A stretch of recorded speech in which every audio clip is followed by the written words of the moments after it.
Hi kabayan, si John Farmer po ito, isang OFW dito sa Dubai, UAE. Kakauwi ko lang galing trabaho. Hindi ko alam kung dahil sa sobrang init ng panahon o talagang pagod na pagod lang ako ngayong araw. Pero ramdam na ramdam ko ang bigat ng katawan ko. Siguro dagdag na rin yung dami ng ginawa sa trabaho at sunod-sunod na utos ng boss kanina.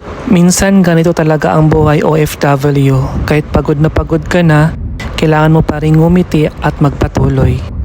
Isa pa sa nakakapagod dito sa Dubai ang biyahe. Halos 1 oras din ang inabot ko pa uwi dahil sa sobrang traffic. Habang nakaupo ako kanina sa car lift, napapaisip na lang ako kung gaano karami ang mga taong naghahanap din ng magandang buhay dito. Ang daming expats at OFWs na katulad natin na nagsasakripisyo malayo sa pamilya at para lang may maipadala sa mga mahal natin sa buhay. At ang oras ngayon ay 6:45 ng gabi. Heto, naghahaponan ako ngayon ng 4 na itlog at kaunting tinapay.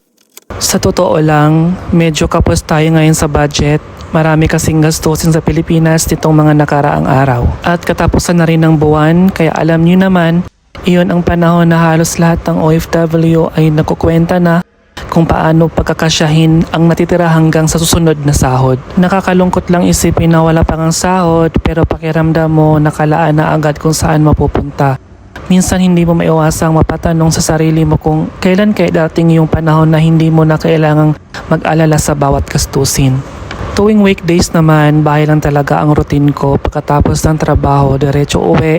Dito lang ako sa maliit na makitid kong kwarto, palakad-lakad, nagpapahinga, minsan manonood ng videos, minsan tahimik lang na nakahiga habang iniisip ang buhay. Kailangan kasi maagang matulog dahil maaga na naman ang pasok kinabukasan. Bawal malate sa car lift dahil panibagong problema na naman iyon. Pero alam nyo ba, nagpapasalamat pa rin ako sa tinitirhan ko ngayon. Maswerte ako dahil halos lahat ng kasama ko sa flat ay disenteng tao.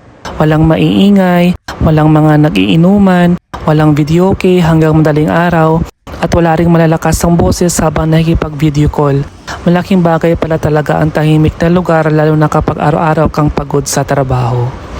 Marami rin sa inyo ang nagtatanong tungkol sa maliit at makitid kong kwarto. Lagi ninyong sinasabi, kabayan, hindi ba masikip dyan? Sa totoo lang, okay naman ako dito, komportable naman ako at kontento sa kung anong meron sa ngayon. Siyempre, kung mas malaki lang sana ang sahod ko, baka matagal na akong lumipat. Pero sa ngayon, parang pangarap pa lang muna iyon. Pero alam nyo kung ano ang natutunan ko sa buhay OFW, hindi naman palaging tungkol sa laki ng tirahan o dami ng pera ang sukatan ng tagumpay. Minsan, ang tunay na tagumpay ay yung kahit pagod ka, kahit nahirapan ka, patuloy pa rin lumalaban para sa pamilya mo. Patuloy kang bumabangon araw-araw kahit ikaw mismo ay gusto mo nang magpahinga. Kaya sa lahat ng mga kabayan nating nasa iba't ibang panig ng mundo, laban lang tayo. Hindi man madali ang buhay sa ibang bansa, darating din ang panahon na maaabot natin ang mga pangarap natin. Sa ngayon, magpapasalamat muna tayo sa kung anong meron tayo at patuloy na magsisikap para mas magandang bukas. Ingat po palagi mga kabayan. God bless sa ating lahat.